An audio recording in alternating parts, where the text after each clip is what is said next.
இப்போ வேதத்திலிருந்து ஒரு காரியத்தை தியானித்து ஜெபிக்க போகிறோம்.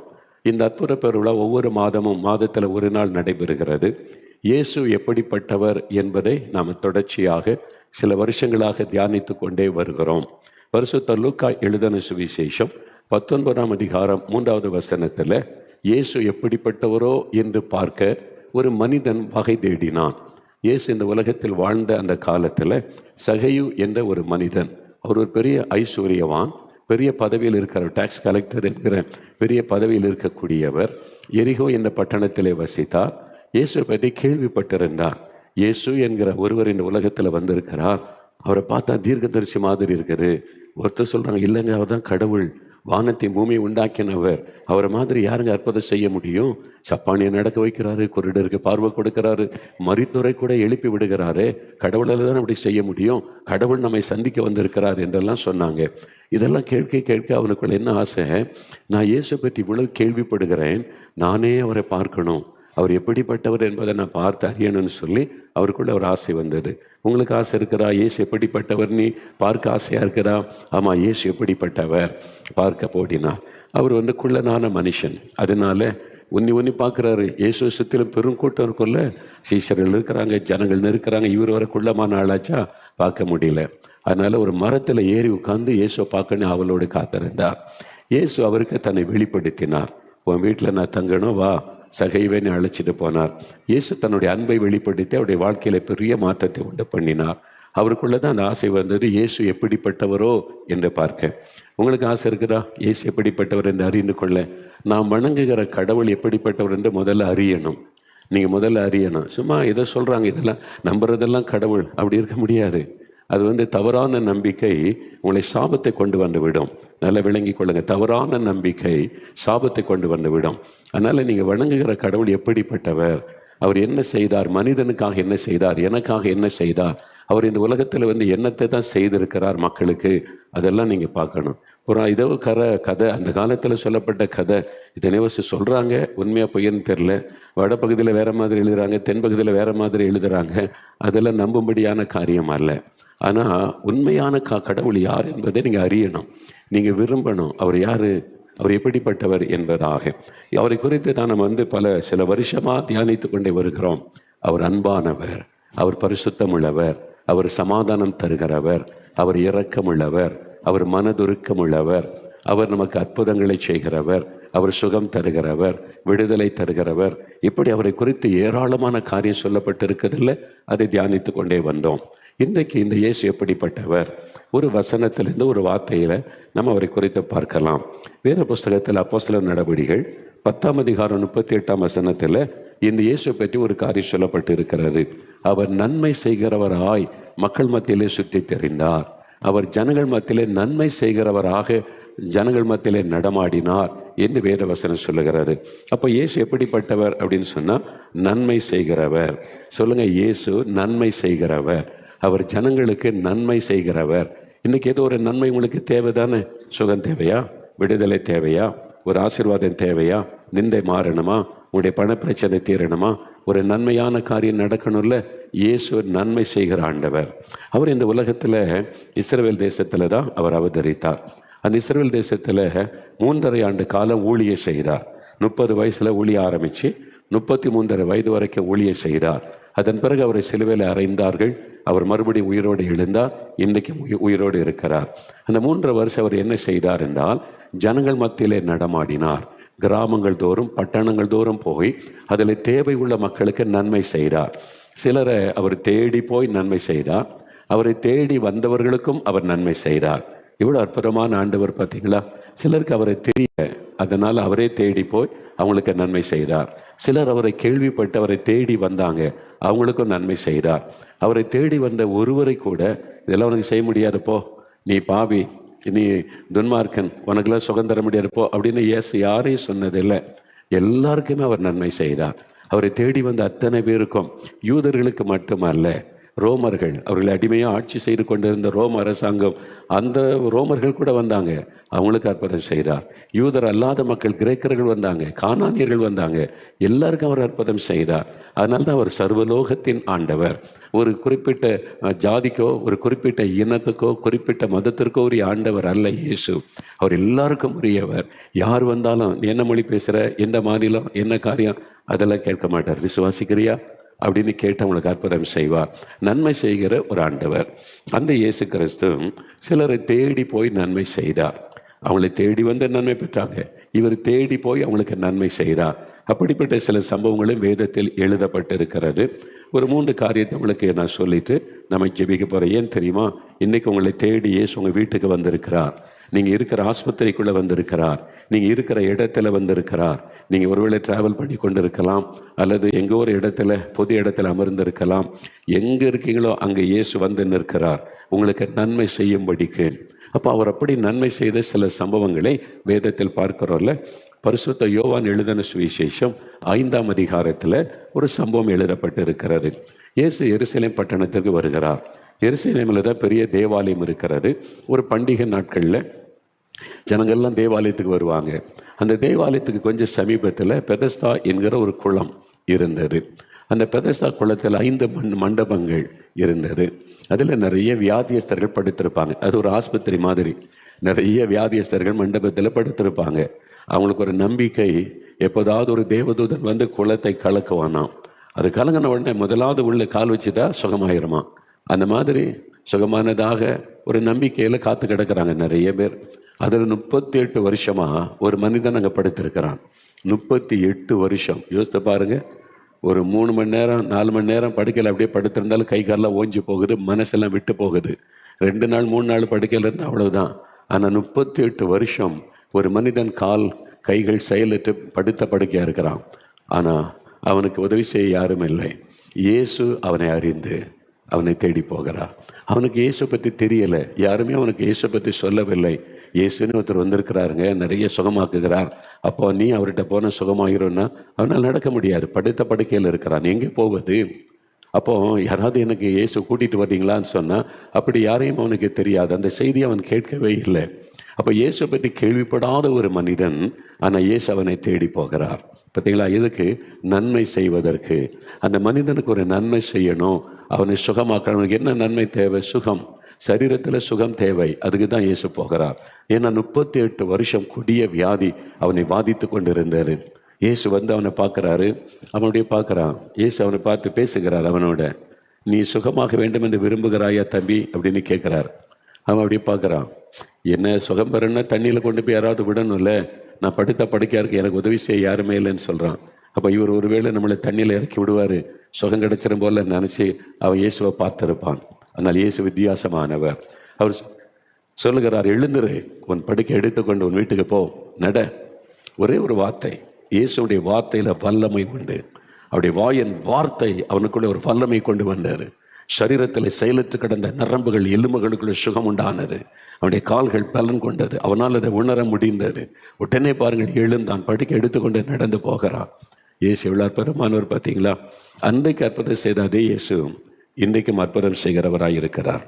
அதுதான் இயேசு கிறிஸ்து.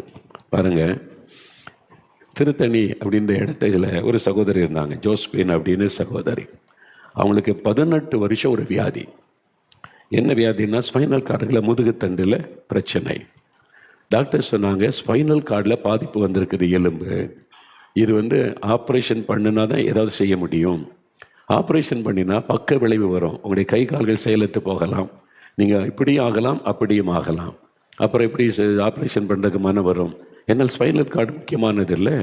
அதனால் ஒன்றும் செய்ய முடியாது, சும்மா மாத்திரை போட்டு வாழ்ந்து பழகி கொள்ளுங்க, இந்த வியாதியோடு வாழ்ந்து பழகி கொள்ளுங்கன்னு சொல்லிட்டாங்க. 18 வருஷம் ஒரு பெல்ட் தான் போட்டிருப்பாங்க. அந்த பெல்ட் போட்டால் தான் கொஞ்சம் நடக்க முடியும். எலும்பெல்லாம் வலிக்க முடியே, உட்கார முடியாது, எழும்ப முடியாது, பெரும்பாலும் படுத்த படுக்கை. சில சமயம் கஷ்டப்பட்டு சில வேலைகளை செஞ்சுட்டா 2 நாள் காலை நீட்டி அப்படியே ஸ்ட்ரைட்டாக படுத்திருக்கணுமா. இங்கே அசைய முடியாது, இங்கே அசைய முடியாது, எழும்ப முடியாது. என்ன பயங்கரம்ல, வாழ்க்கையை வெறுத்துரும் அந்த மாதிரி வியாதி. 18 வருஷம் வியாதி படுக்கை. சில நாள் 2 நாள் 3 நாள் காலை நீட்டி அப்படியே ஸ்ட்ரைட்டாக படுத்திருப்பாங்களாம். 1 மணி நேரம் நீங்கள் படுத்து பாருங்களேன், படுக்க முடியாது, ரொம்ப கஷ்டம். நம்முடைய சரீரம் பாதிக்கும், மனது பாதிக்கும். 2-3 நாள் அப்படி தான் படுத்திருக்கோன்னா எவ்வளோ கஷ்டம் இல்லை? எப்படின்னு நினச்சிருப்பாங்க. ரொம்ப ஒரு வேதனை, அந்த எலும்பில் பாதிப்பினால் உண்டான வேதனை. அப்போது 18 வருஷம் இந்த வேதனையில் இருக்கிறனே அப்படின்னு நினைக்கும்போது இதே மாதிரி அற்புத பெருவிழாவை பார்த்தாங்க. நம்முடைய அற்புத பெருவிழா கூட்டம் இதே மாதிரி நடந்தபோது அந்த அற்புத பெருவிழா கூட்டத்தை அவங்க பங்கு பெற்றாங்க. இந்த கூட்டத்தில் அதாவது இந்த ஜெபத்தை வீட்டில் இருந்தே கேட்டாங்க. நீங்கள் இப்போ வீட்டில் இருந்து கேட்குறீங்களே, அதே மாதிரி வீட்டில் இருந்தே அவங்க இந்த ஜெபத்தில் பங்கு பெற்றாங்க. அதோட இன்னொரு பிரச்சனை, 2 கண்லேருந்து கண்ணீர் வடிஞ்சிக்கிட்டே இருக்குமா, தண்ணி வடிஞ்சிக்கிட்டே இருக்குமா. கண்ணும் பாதிக்கப்பட்டு விட்டார். 2 வியாதி, ஒரு பக்கம் முதுகுத்தண்டில் பிரச்சனை, இன்னொரு பக்கம் கண்ணிலிருந்து தண்ணீர் வடிந்து கொண்டே இருக்கிறது, அது பிரச்சனை. இந்த மாதிரி ஒரு கஷ்டத்தில் இருந்த சமயம்தான் அவங்க 2021 வருஷம் இந்த மாதிரி ஜெபிக்கலாமாங்க நிகழ்ச்சியில், அற்புத பெருவிழாவில் வீட்டில் இருந்தே நிகழ்ச்சியை பார்த்துருக்குறாங்க. பார்த்துட்டு விசுவாசத்தோடு ஜெபிச்சிருக்கிறாங்க. இயேசுவே, 18 வருஷம் நான் கஷ்டப்படுறேன், நீங்கள் எத்தனையோ பேருக்கு அற்புதம் செய்கிறீங்களே, எனக்கும் ஒரு அற்புதம் செய்யுங்க. இந்த முதுகுத்தண்டு வலியில் நான் என்ன நரக வேதனை அனுபவிக்கிறேன்னு சொல்லி கருத்தாக அவங்க ஜெபிக்கிறாங்க. ஆண்டவருடைய சமூகத்தில் அழுது கண்ணீர் விட்டு ஜெபிக்கிறாங்க. அப்படியே வீட்டில் இருந்து கொண்டு கண்ணில் கண்ணீர் அழுகிறாங்க. அப்படி அழுது ஜெபித்து கொண்டு இருக்கும்போது ஆண்டவர் இயேசு அவங்க பெயரையும் சொல்லுகிறார். வியாதி 2 பிரச்சனை, உடைய முதுகுத்தண்டில் இருக்கிற எலும்பில் இருக்கிற பிரச்சனை, உன் கண்ணில் இருக்கிற பிரச்சனை, 2ஐயும் நான் குணமாக்குகிறேன் மகளே அப்படின்னு அவங்க பெயரை சொல்லி சொல்லுகிறார். உடனே ஒரு விடுதலை. அந்த நிமிஷமே எலும்பில் இந்த வலி மறைந்தது, கண்ணிலிருந்து தண்ணீர் வடிவது நின்றது, எலும்பு நாங்கள் உட்கார்ந்தாங்க, நடக்க முடியுது, பரிபூரண சுகம். 18 வருஷ வியாதி அப்படின்ற நேரத்தில் மறைந்து பூரண சுகம். நம்ப முடியுதா? இல்லை, இது எப்படிங்க இதில் நம்ப முடியாதுங்கன்னா, அவங்க இருக்கிறாங்களே இப்போ, அவங்க தான் எழுதியிருக்கிறாங்க எங்களுக்கு. அவங்களுடைய முகவரி இருக்குது, ஃபோன் நம்பர் இருக்குது, அவங்களுடைய விவரங்கள் எல்லாம் இருக்குது. அவங்க இப்பவும் இருக்கிறாங்களே திருத்தணி. என்னைக்கு அது 2000 வருஷத்துக்கு முன்னால் நடந்துச்சு. அந்த காலத்தில் முன்னோர்கள் சொன்னாங்க அப்படிலாம் இருக்குதான், அப்படி இருக்குதான், எழுதி இருக்குதான். இன்றைக்கு இருக்கிறாங்க உயிரோட, இன்றைக்கு இருக்கிறாங்க சுகம் பெற்று, இன்றைக்கு அவங்க இயேசு கிறிஸ்து கொடுத்த சுகத்தோடு வாழ்ந்து கொண்டு இருக்கிறாங்க. திருத்தணியில் தான் இருக்கிறாங்க. அதே இயேசு தான் இன்றைக்கு உங்களை பார்த்து சொல்கிறார், நான் உன்னை குணமாக்க முடியும். I can heel you my son, I can heel you my daughter. நான் உன்னை குணமாக்க, இது எத்தனை வருஷ வியாதியாக இருக்கட்டும், உங்களுக்கு நன்மை செய்ய இயேசு உங்கள் வீட்டுக்கு வந்திருக்கிறார். வேண்டாம் இயேசு நன்மைலாம் செய்ய வேண்டாம், வெளியே போங்கன்னா அவர் போயிடுவார். அவர் யாரையும் பயமுறுத்தி இல்லை நீ என்னை ஏற்றுக்கொள்ளாட்டம், உனக்கு அவ்வளவுதான் இவ்வளவுதான் அப்படிலாம் இயேசு சொல்ல மாட்டார். அமைதியாக போயிடுவார். நீங்கள் விசுவாசித்து அவரை ஏற்றுக்கொண்டு, இயேசுவை எனக்கும் ஒரு நன்மை செய்யுங்க, அற்புதம் செய்யுங்கன்னு கேட்டால் கட்டாயம் அவர் அற்புதம் செய்வார். அதுக்கு தான் இயேசு உங்களை தேடி வந்திருக்கிறார், நன்மை செய்வதற்காக. சரியா? அது மாத்திரம் இல்லை, இன்னொரு சம்பவத்தை, 2வது பரிசுத்த மார்க் எழுதின சுவிசேஷம் 5ஆம் அதிகாரம். இந்த மார்க் 5ஆம் அதிகாரத்தில் ஒரு சம்பவம் இருக்கிறது. இயேசு கதரேனருடைய நாட்டுக்கு வருகிறார். கலிலேய கடல் இருக்கிறது, சுற்றிலும் மலைப்பகுதி தான். அதில் ஆப்போசிட் சைடில் கதரேனருடைய நாடு, அந்த மலை பகுதியில் இருக்கிறது. இயேசு ஒரு நாள் அங்கே போகிறார். அங்கே ஊரே கிடையாது, கல்லறை தோட்டம் தான் இருக்குது. ஊருக்கு வெளியில் மலைப்பகுதியில் கல்லறைகள் இருக்கிறாரு. சீசர்கள்லாம் யோசித்திருப்பாங்க, எதுக்கு இயேசு இங்கே வர்றாரு, இந்த பக்கம் ஊரே இல்லை, ஜனங்களே இல்லை, கல்லறை தோட்டம் தான் இருக்குது, இங்கே எதுக்கு போனோம் அப்படின்னா, இயேசு ஒரு நோக்கம் இல்லாமல் காரணம் இல்லாமல் எங்கும் போகிற தேவன் அல்ல. அவர் எங்கே போனாலும் அங்கே ஜனங்களுக்கு நன்மை செய்வார். யாரோ ஒருவருக்கு நன்மை தேவை, அதனால தான் இயேசு அங்கே போகிறார். இன்றைக்கே உங்கள் வீட்டுக்கு வந்திருக்கிறார். உங்களுக்கு ஒரு நன்மை தேவை, ஒரு விடுதலை தேவை, சுகம் தேவை, ஆசீர்வாதம் தேவை, உங்கள் நிந்த மாறணும், பண தேவை சந்திக்கப்படணும், உங்களுக்கு ஒரு அற்புதம் தேவை. அந்த நன்மை செய்யத்தான் இயேசு உங்கள் வீட்டுக்கு வந்திருக்கிறார். அப்போ இயேசு அங்கே போகிறா. சீசர்கள் பார்த்துருப்பாங்க, இங்கே ஊரே இல்லை, ஜனங்களே இல்லை, எதுக்கு இயேசு இங்கே நம்மளை கூட்டிகிட்டு வந்தான்னு பார்த்தா கல்லறை தோட்டம், கல்லறைகள், மக்களை, மனுஷர்களை, செத்தவர்களை அடக்கம் பண்ணுகிற இடம். அப்போ இயேசுக்கு பின்னால் அமைதியாக போகிறாங்க. போனால் கல்லறைக்குள்ளிருந்து ஒரு மனிதன் வருகிறான். அந்த கல்லறைக்குள்ளிருந்து ஒரு மனிதன் வருகிறான். யாருன்னு சொன்னால், அவனுக்கு பெயரெல்லாம் சொல்லப்படலை, லேகியோன் என்ற ஒரு பெயர் குறிப்பிடப்படுகிறது. அவன் அசுத்தாவினால் பாதிக்கப்பட்ட மனிதன், பிசாசினால் ஆட்கொள்ளப்பட்ட ஒரு மனிதன். பிசாசு அவனை ஆட்கொண்டதுனால அவனை யாரும் அடக்க முடியாது. சங்கிலிகளால் கட்டினாங்க, உடை தெரிந்து விடுவான். காரில் பெரிய இரும்புனால விலங்கு போட்டாங்க, உடை தெரிந்து விடுவான். வஸ்திரத்தெல்லாம் கிழிச்சு எரிஞ்சிட்டு வஸ்திரம் இல்லாமல் அப்படியே கூக்குரல் இடுவான், சத்தம் போடுவான். அவன் இந்த பக்கமே யாரும் போக மாட்டாங்க. அந்த கல்லறைகளுக்கு தான் குடியிருப்பு. மனித நடமாட்டம் இல்லாத கல்லறைகளுக்குள்ளே வாழ்ந்து கொண்டிருந்தான். கற்களை எடுத்து தன் சரீரத்தை தானே கீறி ரத்தத்தை வருவித்துக் கொள்ளுவான். எதனால அவனுக்குள்ள இந்த அசுத்த ஆவி, அவனுக்குள்ள ஒரு பிசாசு அதை செய்து கொண்டிருந்தது. அவனுக்காக யாரும் பரிதாபப்படலை, யாரும் உதவி செய்ய வரலை. ஆனால் இயேசு அவனை அறிந்தார். பாவம் ஒரு மனிதன் இந்த பிசாசினால் பாதிக்கப்படுகிறான். பிசாசு அவனை பாதித்து கொண்டிருக்கிறது. அவனுடைய சரீரத்தை காயப்படுத்தி மிருகத்தை போல மாற்றி இருக்கிறாரு. நான் அவனுக்கு நன்மை செய்யணும். அவனுக்கு புரிந்து கொள்ளக்கூடிய திறனும் இல்லை. சாத்தான் முழு நாள் கொண்டு விட்டான். அது அவனுடைய பெயரை கேட்கும்போது லேகியோன் என்றால் 6000 பேர் கொண்ட ஒரு பெரிய பெட்டாலியன் ரோமர்களுடைய படையில். அதுதான் லேகியோன் அப்படின்னு சொல்லுவாங்களாம். அதுக்கு 6000 சொல்கிறாங்க, சிலர் 2000 சொல்கிறாங்க. எப்படி ஆயிரக்கணக்கான அசுத்த ஆவிகள் அவன் மேலே ஆட்கொண்டு இருந்தது. ஒரு பிசாசை பிடிச்சாலே தாங்க முடியல. ஆயிரக்கணக்கான பிசாசு ஒரு மனிதனை ஆட்கொண்டு இருந்தால் எப்படி இருப்பான்? மிருகத்தை போல. யாரும் அந்த பக்கமாக போக முடியாது, பீறி எரிஞ்சிருவான். அதனால அந்த பக்கமே யாரும் போக மாட்டாங்க. அப்போ அவன் சாப்பிடுவது, தண்ணி குடிப்பது, தூங்குவது எதுவுமே இல்லைல்ல. எவ்வளோ கஷ்டம். அவன் குடும்பத்தார் வேதனைப்பட்டு கொண்டு இருந்திருப்பாங்க. அவ்வளோதான், பக்கமே போக முடியலையே, யாருமே உதவி செய்ய முடியலையே. ஆனால் இயேசு அவனுக்கு நன்மை செய்வதற்காக அங்கே போகிறார். இயேசுடைய அன்பு பார்த்தீங்களா? எல்லாராலும் மறக்கப்பட்டு பயந்து ஒதுக்கப்பட்ட ஒரு மனிதனை தேடி இயேசு போகிறார். அதுதாங்க இயேசு. அதுக்கு தான் இயேசு வந்தார். இயேசு வந்து தங்கத்தில் கிரீட வச்சு தங்க நகைகளை போட்டுக்கொண்டு அப்படி ஜாலியாக பட்டு ட்ரெஸ் எல்லாம் போட்டுக்கொண்டு அதுக்கு வரல. சாதாரண ஏழை மக்களும் தரித்திரரும் கஷ்டப்படுகிற மக்களும் மக்களுக்காக பரிதபிக்கிற ஒரு ஆண்டவராக வந்து மக்களுக்கு நன்மை செய்த ஒரு ஆண்டவர்.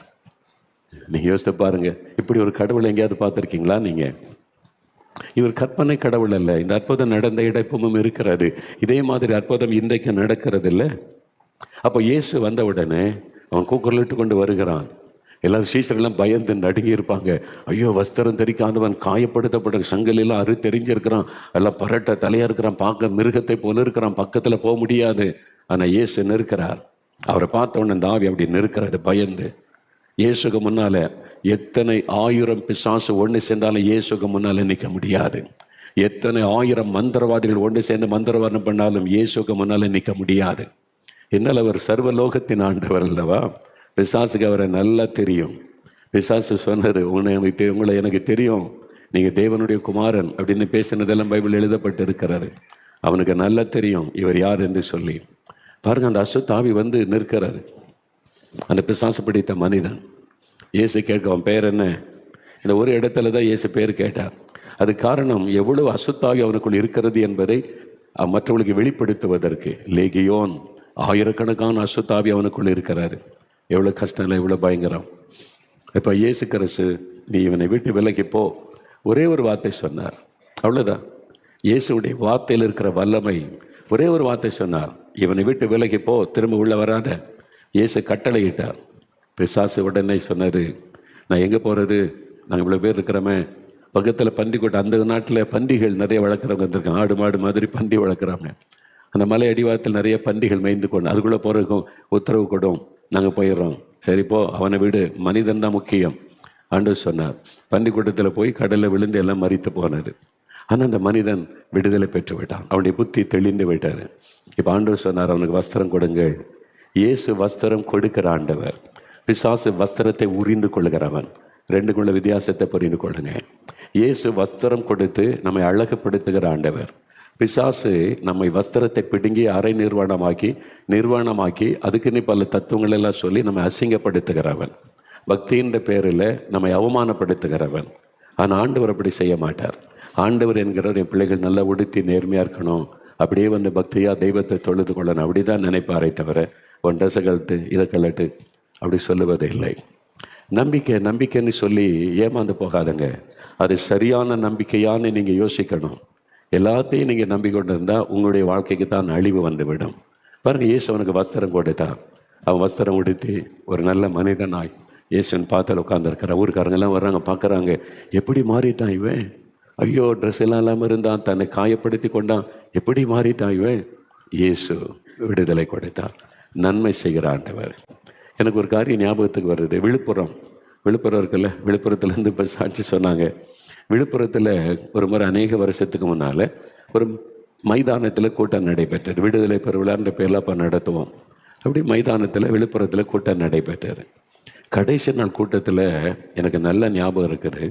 பல கிராமத்திலிருந்தெல்லாம் திரளான மக்கள் வந்திருந்தாங்க. இயேசுன்ற ஆண்டவரை பற்றி அறிந்து கொள்ள வந்திருந்தாங்க. அப்போ இயேசுவை பற்றி நான் சொல்லி அவங்களுக்காக ஜெபங்களை நடத்தினேன். சுகம் பெற்று விடுதலை பெற்றவங்க சாட்சி சொல்ல மேடைக்கு வரலான்னு அழைப்பு கொடுத்த போது ஒரு தாயார் வந்தாங்க.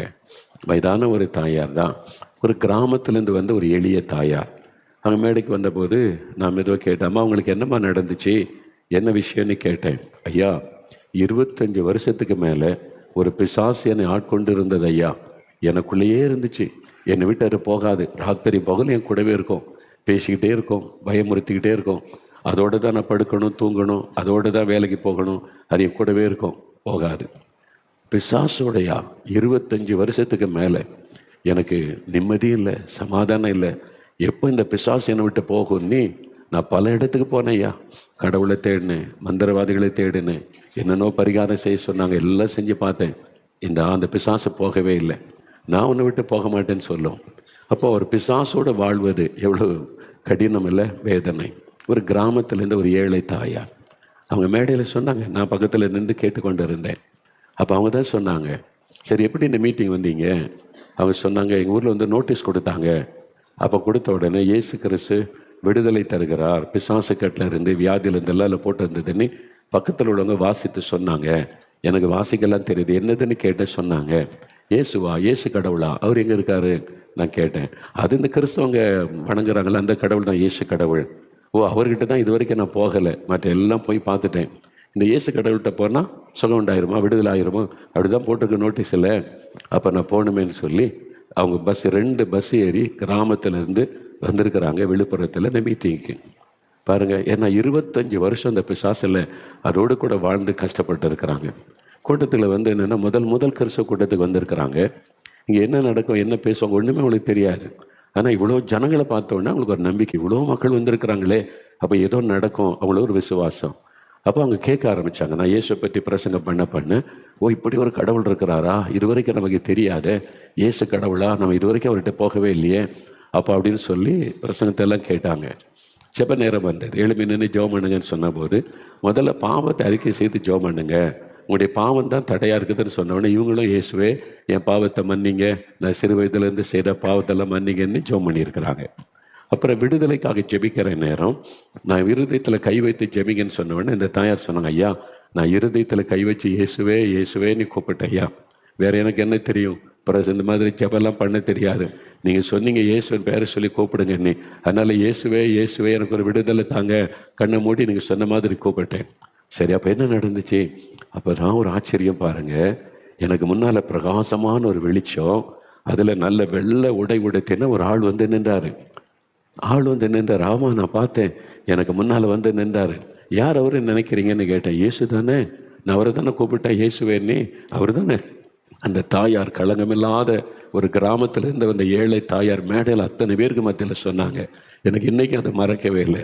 நீங்கள் சொன்னீங்களே இயேசுவை கூப்பிட்டா வருவாருன்னே, அப்போ நான் இயேசுவை தானே கூப்பிட்டேன், அவர் தானே வந்திருக்கணும். ஆமாம், பிரகாசமான வெளிச்சம் ஐயா, வெள்ளை உடை அணிந்திருந்தாருங்க, முகமே பார்க்க அவ்வளோ அழகாக இருந்துச்சு. இயேசுவே எனக்கு விடுதலை கொடுங்கன்னு சொன்னேன். தன்னுடைய கையை என் மேலே வச்சாருங்க, அவ்வளோதான் பிசாசு போயிட்டு. 25 வருஷத்துக்கு மேலே எனக்குள்ளே இருந்த பிசாசு என்னை விட்டு போயிட்டு. இப்போ பாருங்க, நான் நல்லா இருக்கிறேன், எனக்கு ஒரு பெரிய விடுதலை ஐயா மேடையில் வந்து சொன்னார். அதுக்கு தாங்க இயேசு வந்தார். ஐயா, நன்மை செய்ய வந்த ஆண்டவர் இயேசு. 25 வருஷமா ஒரு ஏழை தாய் கிராமத்தில் பிசாசுனால பாதிக்கப்பட்டு கொண்டு இருந்தாங்க. உதவி செய்ய யாருமே இல்லை ஐயா. தேடினாங்க கடவுளை, எங்கெங்கேயோ தேடி போனாங்க, மந்திரவாதியை தேடினாங்க, பணத்தை செலவு பண்ணாங்க. யார் எந்த கடவுளை சொன்னா அங்கே ஒரு கடவுள், இங்கே ஒரு கடவுள், இங்கே எல்லாம் போனாங்க. ஏமாற்றம். 25 வருஷம் யார் எனக்கு நன்மை செய்வாங்க? வேதனையோடு ஏங்கி கொண்டிருந்த ஏழை தாய் இயேசு என்கிற அற்புதமான ஆண்டவர் அவளை தேடி வந்தாங்க, விடுதலை கொடுத்துட்டார். அவ்வளோ சந்தோஷம் அவங்களுக்கு. அதுக்கு தான் இயேசு வந்தார். இதுதாங்க இயேசு, நன்மை செய்ய வந்த இயேசு.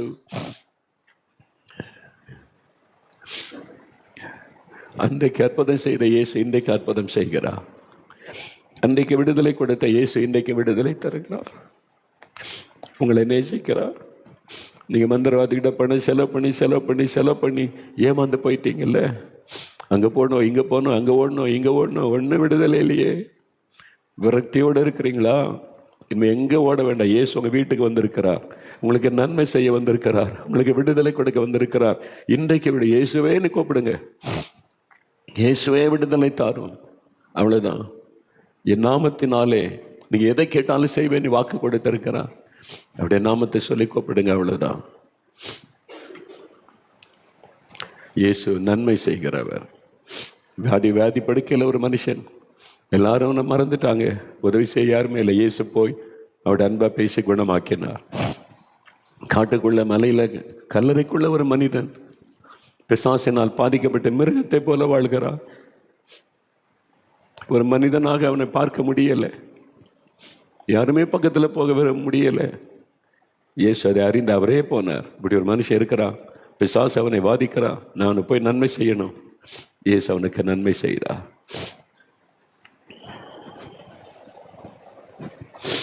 உங்களை நேசிக்கிறார். உங்க மேல இயேசு அன்பு வைத்தது அவங்களை தேடி வந்திருக்கிறார். நான் இருக்கிற உனக்கு, எல்லாரும் மறந்தாலும் நான் உனக்கு உதவி செய்கிறேன். எல்லாம் இலவசம். இயேசுகிட்ட பணம் செலவு பண்ண வேண்டாம், காசெல்லாம் கொடுக்க வேண்டாம். இயேசுவேன்னு கூப்பிட்டா போதும், இயேசு அற்புதம் செய்வார். நன்மை செய்கிற ஒரு ஆண்டவர், மனிதர்கள் மேல பாசமுள்ள ஒரு ஆண்டவர். இன்னொரு சம்பவத்தை சொல்லி நம்ம செபிக்கலாம். அது என்னன்னா, யோவான் 4ஆம் அதிகாரம் வேத புஸ்தகத்தில், யோவான் எழுதின சுவிசேஷம் 4ஆம் அதிகாரத்தில் ஒரு சம்பவம் இருக்கிறது. இயேசு சமாரியாவில், சமாரியான்னு ஒரு பட்டணம், அங்கே சீகார் என்கிற ஒரு இடம், அந்த இடத்துக்கு பெயர். இயேசு தன் சீஷரோடு அங்கே வருகிறார். வந்தவுடனே ஒரு கிணற்றின் அருகில் உட்காருகிறார். அந்த காலத்தில் கிணறுலாம் ஊருக்கு வெளியில் இருக்கும். ஊருக்கு வெளியில் தோட்டத்தில் பெண்கள் கிராமத்திலேருந்து வந்து தண்ணி எடுத்துக்கொண்டு போவாங்க. அதுதான் வழக்கம். இப்போல்லாம் குழாயில் திறந்த தண்ணி வருதில்ல வீடுகளுக்கு. அப்போ அப்படி கிடையாது இல்லை. எங்கள் கிராமம் நான் பிறந்த வளர்ந்த காலத்திலாம் ஊற்றுல தண்ணி எடுக்க போவோம். தண்ணி எடுக்கிறதுக்குன்னு கிணறுகள் இருக்கும், குடி தண்ணீர். அங்கே போய் தான் எடுத்துகிட்டு வருவாங்க. அது மாதிரி ஒரு ஊருக்கு வெளியில் ஒரு கிணறு. அங்கே ஆள் நடமா. மத்தியான நேரத்தில் இயேசு வந்து நிறைய ரொம்ப தூரம் நடந்ததுனால கொஞ்சம் களைப்படைந்து உட்காந்துட்டார். இயேசு அந்த கிணற்றின் அருகே. சீசர்களை கூப்பிட்டார். பசி எடுக்குதில்ல? ஆமாம். ஆண்டவர் சொன்னார், ஊருக்குள்ளே போய் ஆகாரம் வாங்கிட்டு வாங்க, நீங்களும் சாப்பிட்டுட்டு எனக்கு ஆகாரம் வாங்கிட்டு வாங்கன்னு ஆண்டவர் அனுப்பினார். எல்லாரும் அனுப்பிட்டார். 12 சீஷர்கள். யாராவது ஒருத்தர் சொல்லி, உங்களுக்கு துணையாக நாங்கள் 2 பேர் இருக்கிற ஆண்டவரே. வேண்டாம், நான் பார்த்துக்கிறேன், நீங்கள் போங்க. என்ன, எல்லாரையும் ஆண்டவர் அனுப்பிட்டார். ஏன் என்றால் அங்கே ஆண்டவர் ஒரு பெண்ணுக்கு நன்மை செய்ய வந்திருக்கிறார். இயேசு ஒரு நோக்கம் இல்லாமல் எங்கேயுமே போவதில்லை. அவர் ஏன் அந்த கிணற்றினருக்கு வந்து உட்கார்ந்து இருக்கிறார்? ஒரு தேவையோடு இருக்க ஒரு பெண் வரப்போகிறாள், ஒரு மகள். அவளுக்கு ஒரு தேவை இருக்கிறது, அவளுக்கு ஒரு நன்மை தேவை. அந்த நன்மையை செய்வதற்கு தான் இயேசு வந்து காத்திருக்கிறார். அதுக்கு சீசர்லாம் இருந்தால் பரவாயில்லையே, வியாதி இருக்கு, பிசாசு பிடிஞ்சா இருக்கலாம். இவள் பாவத்தினாலே பாதிக்கப்பட்டவள். பாவத்தினாலே பாதிக்கப்பட்ட ஒரு பெண்ணுக்கு நன்மை செய்யணுமானா எல்லாருக்கும் மத்தியில் பாவத்தை சொல்ல முடியாது, அது அவளை அவமானப்படுத்துவதாகிவிடும். அதனால இயேசு எல்லாரும் போங்கன்னு அனுப்பி வைத்துட்டு காத்திருந்தார். ஒரு மகள் வருகிறாள், ஒரு பெண் தண்ணீர் எடுக்க. பொதுவாக நடு மத்தியானத்தில் பெண்கள் தண்ணீர் எடுக்க வர மாட்டாங்க. இவள் நடு மத்தியானத்தில் வருகிறாள். ஏன்? அப்போதான் யாருமே இருக்க மாட்டாங்க. இந்த குழாயடியில் கிணத்துல தண்ணீர் இருக்கிற இடத்துல தான் பெண்கள் நிறைய கூட்டமாக நிறைய பேசுவாங்க, சண்டை போடுவாங்க, அடுத்த ஆளை பற்றி பேசுவாங்க. இதெல்லாம் நடக்கும் பார்த்தீங்கன்னா கூச்சல் குழப்பமாக இருக்கும். குழாயடி சண்டை அப்படின்னு சொல்லுவாங்க பார்த்தீங்களா, அது மாதிரி. அப்போ யாருமே இருக்கக்கூடாதுன்னு சொல்லி தான் இந்த மகள் தண்ணீர் எடுக்க நடுமத்தியானத்தில் வருகிறாள். ஏன்? இவள் பாவத்திலே வாழ்ந்த ஒரு பெண், விபச்சாரம் என்கிற பாவத்திலே வாழ்ந்த ஒரு பெண். அந்த ஊருக்கே தெரியும் இவள் ஒரு பாவியான பெண் என்று. அதனால உங்கள் ஊரில் அப்படி பாவமாக செய்து எல்லாருக்கும் தெரிகிற மாதிரி பாவம் செய்த பெண் இருந்தால் தண்ணி எடுக்க வந்தால் என்ன சொல்லுவீங்க? வந்துட்டா, பெரிய பரிசுத்தவாட்டி வந்துட்டா, ஊரையே கெடுத்துக்கிட்டு இருக்கா, வந்து தண்ணி எடுக்க வந்திருக்கா பாருன்னு ஜாடை போட்டு பேசுவாங்க, அவளை இன்னும் காயப்படுத்துவாங்க. அதனால ஜனங்கள் இருக்கிற இடத்துல இந்த மாதிரி ஆட்கள் வர மாட்டாங்க. அதனால தான் அவள் நடுமத்தியானத்திலே வருகிறாள். யாருமே இருக்க மாட்டாங்க, போய் தண்ணி எடுத்துட்டு வந்துடலாம், நம்மளை பரிகாசம் பண்ணுறவங்க குற்றம் பண்ணுறவங்க யாரும் இருக்க மாட்டாங்கன்னு சொல்லி அந்த நேரத்தில் தண்ணீர் எடுக்க வருகிறாள். ஆனால் இயேசு அவளை பார்த்து, அவள் தண்ணீர் முள்ளும் பொழுது, மகளே எனக்கு குடிக்கிற கொஞ்சம் தண்ணி கொடுக்குறியா அப்படின்னு கேட்கிறார். இவள் வந்து சமாரிய பெண், அவர் வந்து யூத ஒரு மனிதர். இந்த யூதர்கள் சமாரியர்கிட்ட தண்ணி வாங்கி குடிக்க மாட்டாங்க.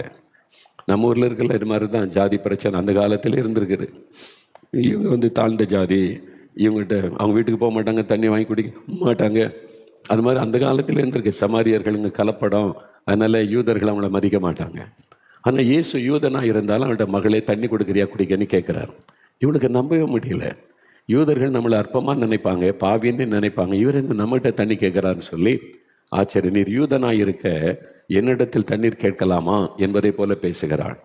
அப்போ இயேசு கிறிஸ்து ஜீவ தண்ணீரை குறித்து பேசினார். தாகமெடுக்காத ஜீவ தண்ணீரை நான் உனக்கு தர முடியும். அதுதான் சமாதானத்தை கொடுப்பது, பாவ மன்னிப்பை கொடுப்பது, நித்திய ஜீவனை தருவது. அவளுக்கு அதை குறித்து பேசுகிறார். அவளுக்கு உடனே என் பாவம் மன்னிக்கப்படணும். அவன் அந்த பாவத்தில் சிக்கி இருக்கிறாள். பாவம் அவளை பாதித்து விட்டது. நிம்மதி இல்லை, சமாதானம் இல்லை. 5 புருஷர்களோட வாழ்ந்திருக்கிறாள். இப்போ இருப்பதும் அவனுடைய கணவன் கிடையாது, இல்லீகல் ஒரு ஹஸ்பண்டோட வாழுகிறாள். ஏசு கேட்க, அவன் புருஷனை கூட்டிகிட்டு வரியான்னு. இல்லை, எனக்கு புருஷனை இல்லைன்னு உடனே ஆண்டவர் சொல்கிறார், எனக்கு தெரியும் 5 புருஷரோட வாழ்ந்த நீ ஒன்று மாற்றி இப்பவும் ஒரு ஒருத்தனோட வாழ்கிற, அவன் கணவனே கிடையாது. கரெக்டாக சொன்ன உடனே அவளுக்குள்ளே ஒரு தீர்க்கதரிசி எல்லாம் அறிந்திருக்கிறார் என்ற எண்ணம் வந்தது. ஆகவே அவள் மனம் திரும்புகிறாள்.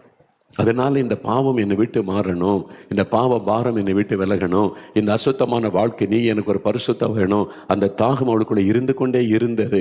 யாரிடத்துல போறது, யார் மன்னிப்பாங்க, யார் எனக்கு புது வாழ்க்கை தருவாங்க, இதெல்லாம் அவருடைய உள்ளத்தில் இருந்த ஏக்கங்கள். இயேசு அதை அறிந்ததுனால தான் இந்த நன்மையை இவளுக்கு செய்ய வேண்டும் என்று அங்கே வந்து அமர்ந்திருந்தார். ஏன்னா அவளுக்கு நிம்மதி இல்லை, பாவத்தினால் உண்டான பாதிப்பு. இன்னைக்கு உனக்கு சமாதானம் இருக்குதா? நிம்மதியே இல்லை. வேலை இருக்குது, சம்பளம் இருக்குது, பணம் இருக்குது, பிஸ்னஸ் இருக்குது, நிம்மதி இருக்குதா? நிம்மதி இல்லை, சமாதானம் இல்லை, மனசாட்சி வாதிக்குது, குற்றப்படுத்துகிறது, பாவத்தின் பாதிப்பு. நிம்மதி இல்லாமல் கஷ்டப்படுறீங்க. அதுக்கு என்னென்னோ பண்ணி தான தர்மம் பண்ணி பார்க்குறீங்க, பரிகாரம் பண்ணி பார்க்குறீங்க, ஒன்றும் நடக்கலை. உள்ளத்தில் குற்ற மனசாட்சி வாதிக்குது, நிம்மதியே இல்லை. அப்போ உங்களுக்கு ஒரு நன்மை என்னன்னா, பாவம் மன்னிக்கப்படணும், அந்த பாவத்திலிருந்து விடுதலை பெறணும். அப்போ தான் சமாதானமாக இருக்க முடியும். பாருங்க, அந்த சகோதரர் சொன்னார்ல, 42 வருஷம் மதுபானம் குடிச்சிட்டு வந்தா அவருக்கும் சமாதானம் இல்லை, வீட்டுக்குள்ளே சமாதானம் இல்லை, மனைவிக்கு அடி, பிள்ளைகளுக்கு அடி, ரோட்ல ஓட விட்டு அடி, எங்க நிம்மதி? யோசித்து பாருங்க, சமாதானம் இல்லை.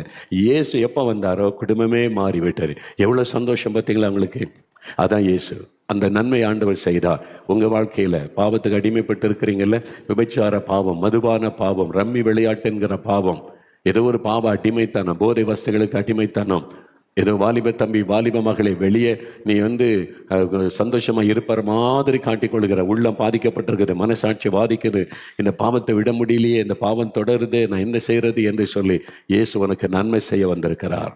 உன் பாவத்தை மன்னிக்க, பாவத்திலிருந்து விடுதலை கொடுக்க, ஒரு மெய் சமாதானம் கொடுக்க. இந்த பெண் பார், வாழ்நாள் முழுவதும் இதுவரைக்கும் பாவத்தில் வாழ்ந்து நிம்மதி இல்லாமல் இருந்த பெண், இயேசு அவளை சந்தித்து பாவ மன்னிப்பின் சந்தோஷத்தை கொடுத்தார். இப்போ அவள் ஊருக்குள்ளே ஓடி போய் எந்த மக்களை கண்டு பயந்து ஒதுங்கினாலோ அதே மக்கள் மத்தியில் போய் என்னை பற்றி ஒருவர் சொன்னார், வந்து பாருங்க அவர் தான் மேசியாவா, வந்து பாருங்க என்னை பற்றி எல்லாமே சொன்னார், என் வாழ்க்கையை மாற்றிட்டாரு, நான் ரொம்ப சந்தோஷமா இருக்கிறேன், பாவத்தெல்லாம் மன்னிச்சுட்டா, நீங்களும் வாங்க அவர்கிட்ட வந்து ஆசீர்வாதம் பெறுங்க, ஊரையே கூட்டி கொண்டு வந்து விட்டாள். ஊருக்கு பயந்து தனியாக தண்ணீர் எடுக்க வந்த ஒரு பெண் ஊரையே இயேசுவிட கூட்டி கொண்டு வந்தாள். சமாதானம். எவ்வளவு பெரிய நன்மை பார்த்தீங்களா? அதுக்கு தாங்க இயேசு வந்தார். அந்த இயேசு உங்களை தேடி வந்திருக்கிறார். உன் பாவத்தை நான் மன்னிப்பேன், உன் பாவத்திலிருந்து விடுதலை தருவேன், நான் உனக்கு நன்மை செய்வேன் என்று சொல்லி. அப்போ இந்த ஆசீர்வாதத்தை நமக்கு கொடுக்கத்தான் அவர் சிலுவைக்கு போனார். நம்முடைய பாவங்களை சுமந்தார். வேதத்தில் 1 பேதுரு 2:24 சொல்றது, நாம் பாவத்துக்கு செத்து நாம நீதிமான்களாய் மாற இயேசு சிலுவையிலே நம்முடைய பாவங்களை சுமந்தார். மத்த 8:17 சொல்லுகிறது, நம்மை சுகமாக்குவதற்கு நம்முடைய நோய்களை சிலுவையிலே சுமந்தார். கலாத்தியர் 3:13 சொல்லுகிறது, நம்முடைய சாபங்களை மாற்ற சிலுவையில இயேசு சாபம் ஆனார். ஏசாயா 53:4 சொல்லுகிறது, நம்முடைய பாடுகள், கண்ணீர், துக்கங்களை மாற்ற சிலுவையில இயேசு பாடுகளை ஏற்றுக்கொண்டார். உங்களுக்கு நன்மை செய்ய, எனக்கு நன்மை செய்ய தன்னையே சிலுவையிலே பலியாய் கொடுத்தவர். அவர் மரணத்தை ஜெயித்து உயிரோடு கூட எழுந்தார். அவருடைய கைகளில் இன்றைக்கும் தழும்புகள் உண்டு. நம்மை ஆசீர்வதிக்க, நம்மை குணமாக்க, நமக்கு அற்புதம் செய்ய உங்களுக்காக. நீங்கள் அதை விசுவாசத்தை ஜெபிச்சா போகிறோம். இன்றைக்கு உங்களுடைய வாழ்க்கையில் ஒரு அற்புதம் நடக்கும். ஒரு நன்மை, உங்களுக்கு ஒரு நன்மை செய்யத்தான் இயேசு வந்திருக்கிறார். நன்மை செய்கிறவராய் சுற்றி தெரிந்த இயேசு இன்றைக்கு உங்களுக்கு நன்மை செய்ய உங்கள் வீட்டுக்கு வந்திருக்கிறார். ஸ்ரீலங்கா தேசத்தில் இருக்கிறீங்களா, உங்கள் வீட்டுக்கு அங்கே வந்திருக்கிறார். மலேசியா தேசத்தில் இருந்து ஜெபிக்கிறீங்களா, உங்கள் வீட்டுக்குள்ளே இயேசு வந்திருக்கிறார். சிங்கப்பூர் தேசத்திலிருந்து ஜெபிக்கிறீங்க பார்க்குறீங்களா, உங்கள் வீட்டுக்குள்ளே வந்திருக்கிறார். மியான்மர் தேசத்தில் எங்கள் தேசமே இப்பொழுது பூமி அதிர்ச்சி, பயம், கலக்கத்தில் இருக்க நினைக்கிறீங்களா? உங்களுக்கு நன்மை செய்ய அவர் இப்போ வந்திருக்கிறார். நீ எந்த தேசத்தில் இருக்கிறீங்க, எந்த கிராமத்தில் இருக்கிறீங்க, எந்த பட்டணத்தில் இருக்கிற, எங்க இருந்தாலும் இயேசு எங்கும் வியாபித்திருக்கிற ஆண்டவர். அவர் முழு உலகத்திற்குரிய ஆண்டவர் உங்களை தேடி வந்திருக்கிறார். இப்போ நம்ம ஜெபிக்க போகிறோம். இயேசுவே, எனக்கு நீங்கள் நன்மை செய்யணும். நான் நன்மை செய்கிறவராய் வந்த தேவன், எனக்கு நீங்கள் நன்மை செய்யணும். விசுவாசத்தோடு ஜெபிக்க போகிறோம். முடிந்த எல்லாரும் முழங்கால் படியிடுங்க. அப்படி ஆண்டவருடைய சமூகத்தில் இயேசுவுக்கு முன்பாக அப்படியே முழங்கால் படியிடுறீங்களா? இயேசுவே, உமக்கு முன்னாலே என்னை தாழ்த்துகிறேன், நான் முழங்கால் படியிடுகிறேன். முழங்கால் படியிடும்போது நம்ம ஆண்டவருக்கு முன்னாலே தாழ்த்துகிறோம். தாழ்மை உள்ளவர்களுக்கு தான் அவர் கிருபை தருவார். இந்த பெருமை உள்ளவர்களுக்கு இயேசு எதிர்த்து இருக்கிறார். பெருமெல்லாம் வேண்டாம், ஆண்டவருக்கு முன்னால் தாழ்த்துங்க. இயேசுவே, இயேசுவே, கண்களை மூடுங்க. இயேசுவே, அந்த பேரை சொல்லுங்க. உண்மை நான் நம்புகிறேன், உண்மை விசுவாசிக்கிறேன். இயேசுவே, எனக்கு நன்மை செய்ய வந்திருக்கிறீங்க, என் வீட்டுக்கு வந்திருக்கிறீங்க. இப்போ என் வீட்டுக்கு எனக்கு நன்மை செய்ய நீங்கள் வந்திருக்கிறீங்க. எனக்கு இந்த நன்மை வேணும். ஆண்டவர்கிட்ட குறிப்பாக கேட்கணும். எனக்கு சுகம் வேண்டும் ஆண்டவரே, என் குழந்தைக்கு சுகம் வேண்டும் ஆண்டவரே. கேளுங்க, இந்த நன்மை என் வீட்டில் இன்னைக்கு நடக்கணும் ஆண்டவரே. என் கணவருக்கு சுகம் வேணும், என் மனைவிக்கு சுகம் கொடுக்கணும். இந்த மரண படுக்க மாறணும். ஆஸ்பத்திரி இருக்கிற என் குழந்தைக்கு நீங்க சுகம் கொடுக்கணும். கேளுங்க, நன்மை வேணும், நன்மை வேணும் ஆண்டவரே. இந்த பிசாசு போராடிக்கிட்டே இருக்கிறான், பயமுறுத்திக்கிட்டே இருக்கான். விடுதலை வேணும்ப்பா இயேசுவே, விடுதலை வேணும்ப்பா. என் குழந்தை ராத்திரிலாம் அலறுகிறது, அழுகிறது. பிசாசு வந்து பயமுறுத்துகிறது. என் குழந்தைக்கு விடுதலை வேணும்ப்பா இயேசுவே. என் சரீரத்தை பிசாசு வாதிக்கிறது, என்னை பலவீனப்படுத்துகிறது. எனக்கு ஒரு விடுதலை வேணும்ப்பா. பயம், பயம், கலக்கம், மரண பயம் வந்துக்கிட்டே இருக்குது. இயேசுவே, விடுதலை வேணப்பா. கேளுங்க, கேளுங்க. இயேசுவே, விடுதலை தாங்கப்பா. இயேசுவே, எனக்கு இந்த நன்மை செய்யுங்க ஆண்டவரே. நன்மை செய்ய வந்த தேவனே, நான் விசுவாசிக்கிறேன். எனக்காக நீங்கள் மரிச்சிங்க, எனக்காக ரத்தம் சிந்தினீங்க, எனக்காக உயிரோடு எழுந்தீங்க. நான் அதை விசுவாசிக்கிறப்பா, விசுவாசிக்கிறப்பா. கேளுங்க, கேளுங்க. இயேசுவேன்னு கூப்பிடுங்க. இயேசுடைய பெயரை சொல்லுங்க. இயேசுவே, இயேசுவே, உதவி செய்யுங்க. இயேசுவே, நன்மை செய்யுங்க. இயேசுவே, விடுதலை தாங்க. இயேசுவே, என் பாவத்தை மன்னிங்க. என்னால் இந்த பாவத்தை விட முடியலையே, என்னால் இந்த பாவத்தை விட முடியலையே. இயேசுவே, விடுதலை தாங்கப்பா. இந்த பாவத்தில், இந்த மதுபானத்தில் இந்த விடுதலை தாங்க. போதை வஸ்துகள் இந்த விடுதலை தாங்க. ரம்மி விளையாட்டுல இந்த விடுதலை தாங்க. நான் சிக்கிக்கிட்ட ஆண்டவரே, இந்த கண்ணியில் அகப்பட்டு கொண்ட ஆண்டவரே. இயேசுவே, விடுதலை கொடுங்க, விடுதலை கொடுங்க. இந்த கண்ணியில் இந்த விடுதலை கொடுங்க. இந்த பாவ கண்ணியில் இந்த விடுதலை கொடுங்க. ஐயா, மன்னிங்க ஆண்டவரே, மன்னிங்க ஆண்டவரே. என் குடும்பமே பாதிக்கப்பட்டு நிற்கிறேன், என் குடும்பமே சமாதானத்தை இழந்து நிற்கிறேன். இயேசுவே, இயேசுவே, கூப்பிடுங்க, கூப்பிடுங்க. கருத்தா கூப்பிடுங்க, உண்மையா கூப்பிடுங்க. இயேசு உங்க பக்கத்துல வந்திருக்கிறார், உங்க பக்கத்துல வந்திருக்கிறார். ஆண்டவருடைய கரம் நீட்டப்பட்டு விட்டது. நீங்க என்ன கேட்குறீங்களோ அதில் இயேசு இன்னைக்கு அற்புதம் செய்கிறார். சுகம் கேட்டால் சுகம் தருகிறார், விடுதலை கேட்டால் விடுதலை தருகிறார், ஆசீர்வாதம் கேட்டால் ஆசீர்வாதம் தருகிறார். குழந்தை செல்வம் வேணும், கற்பத்தின் ஆசீர்வாதம் வேணும், ஆண்டவர் தருகிறார். கடன் பிரச்சனை மாறணும், பண பிரச்சனை மாறணும், அதில் அற்புதம் செய்கிறார். இந்த பில்லிசூனிய கட்டுகள் அறுக்கப்படணும், மந்திர வல்லமை அழியணும், அதில் விடுதலை தருகிறார். இயேசுவே, விடுதலை தாங்க. இயேசுவே, சுகம் தாங்க. இயேசுவே, ஆசீர்வாதம் தாங்க. எங்களுக்கு இந்த நன்மை வேண்டும். ஜெபிங்க, ஜெபிங்க. நீங்க இயேசு, இயேசு இந்த பெயரை சொல்லி கூப்பிட கூப்பிட அவருடைய வல்லமை உங்க வீட்டுக்குள்ள இறங்குகிறாரு. ஒரே ஒரு வார்த்தை சொன்னா விடுதலை. இயேசுவின் வாயிலிருந்து புறப்படுகிற ஒரு வார்த்தை கட்டுகளை அறுக்கும், பாவ கட்டுகளை அறுக்கும், சாப கட்டுகளை அறுக்கும், விடுதலை உண்டாக்கும். அந்த வல்லமை வெளிப்பட்டு கொண்டு இருக்கிறது, வெளிப்பட்டு கொண்டு இருக்கிறது. மகளை கோப்படு, மகனை கோப்படு, ஐயா தகப்பனை கோப்படுங்க. இயேசுவே, இயேசுவே, எனக்கு நன்மை செய்யுங்க, விடுதலை தாங்க. கோப்படுங்க, கோப்படுங்க. ஆண்டவருடைய வல்லமை கோப்படுகிற யாவர் மேலும் இறங்குகிறாரு, இறங்குகிறாரு. இறங்கி ஸ்தோத்திரம் சொல்லுங்க. இயேசுவே, உமக்கு ஸ்தோத்திரம். நீர் ஜெபத்தை கேட்டீர், உமக்கு நன்றி. நன்றி ஆண்டவரே. பிள்ளைகளுடைய படிப்பு, எக்ஸாம் எழுதுகிற பிள்ளைகள், எழுதி கொண்டிருக்கிற பிள்ளைகளுக்காக அநேகரை செபிக்கிறீங்க. அப்படியே கரம் வைத்தங்க. ஆண்டவரே, எக்ஸாம் எழுதி முடித்த எங்களுடைய பிள்ளைகளுக்காக செபிக்கிறோம். நல்ல ரிசல்ட் வர முடிக்க, நல்ல மார்க் எடுத்து வெற்றி பெற, மேல் படிப்பிற்கு வழி திறக்கப்பட செபிக்கிறோம். இந்த பெற்றோரோடு இணைந்து நான் செபிக்கிறேன். இந்த நன்மை உண்டாகட்டும். எக்ஸாம் எழுதி கொண்டிருக்கிற குழந்தைகளுக்காக செபிக்கிறேன். அவர்கள் எழுதி முடித்த எக்ஸாமுக்காக ஸ்தோத்திரம். இனி எழுத போகிற ஒவ்வொரு பரீட்சையிலும் கூட இருந்து வெற்றியை கொடுத்து ஆசீர்வதியும். பிள்ளைகளுக்கு ஞானத்தை தாரும், ஆசீர்வதியும், பயத்தை மாற்றும். மேல் படிப்பு வழிகளை திறந்து ஆசீர்வதியும். பிள்ளைகளுடைய படிப்பிற்கு வேண்டிய பண தேவைகளை சந்திக்கணுமே ஆண்டவரே. என் தேவன் தம்முடைய ஐஸ்வர்யத்தின்படி குறைவுகளை நிறைவாக்குகிறவர். ஆண்டவரே, குடும்பத்துக்கு தேவையான பண வசதிகளை உண்டாக்கி தாரும். பிள்ளைகளை படிக்க வைக்க வசதியை உண்டாக்கி தாரும். பிள்ளைகளுக்கு நல்ல கல்லூரியில இடம் கிடைக்க உதவி செய்யும். ஆண்டவரே, படித்து முடித்த பிள்ளைகள் வேலைக்காக காத்திருக்கிறாங்க, திறங்கப்பா. நல்ல வேலைக்கு வழி திறந்து ஆசீர்வதிக்கணும். இயேசுவின் நாமத்தில் நல்ல வேலைக்கு வழி திறக்கப்படட்டும். நிரந்தரமான நல்ல வேலை அருளி ஆசீர்வதியும். பிசினஸுக்காக செபிக்கிற பிள்ளைகளுக்கு வழி உண்டாக்கி தாரும். தடைகள் எல்லாம் விலகட்டும். இயேசுவின் நாமத்தில் காரியம் ஆய்க்கட்டும். ஆண்டவரே, கடன் பிரச்சனைகள் மாறணும், பண பிரச்சனைகள் மாறணும், வறுமை நீங்கணும். இயேசுவின் நாமத்தில் இவர்களை கடன் கொடுக்கிறவர்களாக ஆசீர்வதியும். எல்லா கடன் பிரச்சனைகளும் இயேசுவின் நாமத்தில் மாறட்டும். கர்த்தரப்படி செய்கிறீர், அதற்காக உமக்கு ஸ்தோத்திரம். உமக்கு நன்றி ஆண்டவரே. நீர் ஆசீர்வதிக்கிறீர், நன்றி. குடும்பத்திலே காணப்படுகிற எல்லா போராட்டங்களும் விலகட்டும். சமாதான சந்தோஷம் வீட்டுக்குள்ளே வரட்டும். தடைப்பட்டு இருக்கிற நன்மைகளை வாய்க்க பண்ணும். திருமண காரியத்தை வாய்க்க பண்ணும். வீடு கட்டுகிற காரியத்தை வாய்க்க பண்ணும். வியாபார காரியத்தை வாய்க்க பண்ணும். அவள் ஜெபிக்கிற காரியத்தில் நன்மை உண்டாகட்டும். ஆண்டவர் அப்படி ஆசீர்வதிக்கிறீர், அதற்காக நன்றி, அதற்காக நன்றி. அப்படியே வலதுகரம் உயர்த்துங்க. இயேசுவே ஸ்தோத்திரம் சொல்லுங்க. இயேசுவே, எங்கள் ஜெபத்தை கேட்டீர், எங்களுக்கு நன்மை செய்து விட்டீர், அற்புதம் செய்து விட்டீர். நல்ல வாய் திறந்து ஆண்டவருக்கு நன்றி சொல்லுங்க, நன்றி சொல்லுங்க.